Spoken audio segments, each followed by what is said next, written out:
Hey guys, আপনারা যারা ফাইবারে কাজ করতেছেন এবং একটা ভালো পর্যায়ে আছেন, বিশেষ করে যারা টপ রেটেড, তারপরে লেভেল 2 বা প্রোভেটেড এই ধরনের মানুষ যারা আছেন, আপনারা প্রতিনিয়তই অনেক মেসেজ পান এবং এগুলোর মধ্যে প্রায় 50 থেকে 75% মেসেজগুলো থাকে স্প্যাম।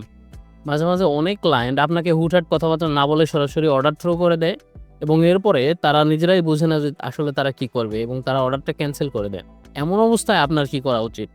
আজকে এই ব্যাপারটা নিয়েই কথা বলবো এবং সরাসরি দেখাবো যে এই সিচুয়েশনগুলো আপনি কিভাবে হ্যান্ডেল করতে পারেন। আমার কম্পিউটার স্ক্রিনে আপনারা দেখতেছেন আমি একটি হেল্প মোড চালু করে রেখেছি। এখানে আমি মূলত রিসেন্ট ৩ টা প্রজেক্টে ক্যান্সেলেশন পাই। একই ক্লায়েন্টের ৩ টা প্রজেক্টে ক্যান্সেলেশন পাই। তো এই ক্লায়েন্ট আসলে ওর মন মাইন্ড চেঞ্জ করেছে অথবা চিপ রেটে কোথাও কাজ পেয়ে গেছে এবং এরপরে সে আমার সাথে কাজ করতে চাচ্ছিল না। এমত অবস্থায় ৩ টা প্রজেক্টই সে ক্যানসেল চাচ্ছিল। তো আমি সাথে ক্যানসেল করে দেই এবং আমার প্রতিনিয়ত যে একটা অভ্যাস আপনাদেরকে আগেই বলেছি, আমি কন্টিনিউয়াসলি যেকোনো বিষয়ে সাপোর্টের সাথে অনর্গল কথা বলতে থাকি।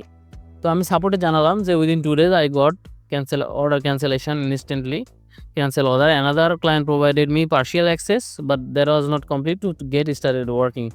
এবং সে কারণে আরেকটা অর্ডারও ক্যানসেল হয়ে যায়। এমত অবস্থায় সাপোর্ট টিম থেকে আমাকে জানানো হয় যে আপনার এই ৩ টা অর্ডার ক্যানসেল হয়েছে এবং আমরা দেখলাম যে এই অর্ডার ক্যানসেলেশনের কারণগুলো হচ্ছে ক্লায়েন্ট তাদের মাইন্ড চেঞ্জ করেছে বা তাদের ইচ্ছা আকাঙ্ক্ষার ডিফারেন্সের কারণে তাদের খেয়াল খুশি মতো তারা অর্ডারটা ক্যানসেল করেছে। তো সবচেয়ে বেনিফিটের ব্যাপার যেটা এবং গুরুত্বপূর্ণ এবং এই ভিডিওর যে একটা মেসেজ আপনাদের জন্য সেটা হলো দেখেন, দো at this time I have gone ahead and removed the cancellation from your statistics. তার মানে তারা কিন্তু বিষয়টা অ্যানালাইজ করেছে এবং আমার যে অর্ডার ক্যানসেল হয়েছে এই ক্যানসেলেশনটা আমার স্ট্যাটিস্টিক্স থেকে সরাই দিয়েছে।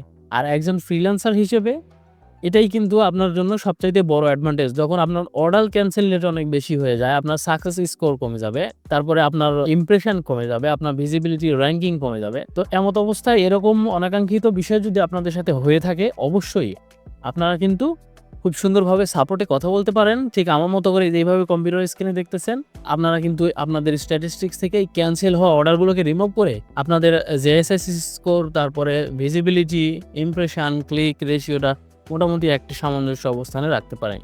ধন্যবাদ সবাইকে। যদি ভিডিওটা কোনো উপকারে লেগে থাকে তাহলে অবশ্যই একটা কমেন্ট করে জানাতে ভুলবেন না। আর যদি এরকম আরো কোনো টিপস এন্ড ট্রিক্স আপনার জানা থাকে বা এক্সট্রা পরামর্শ আপনি অ্যাড করতে চান তাহলে অবশ্যই আপনার মতামত ব্যক্ত করবেন। ধন্যবাদ।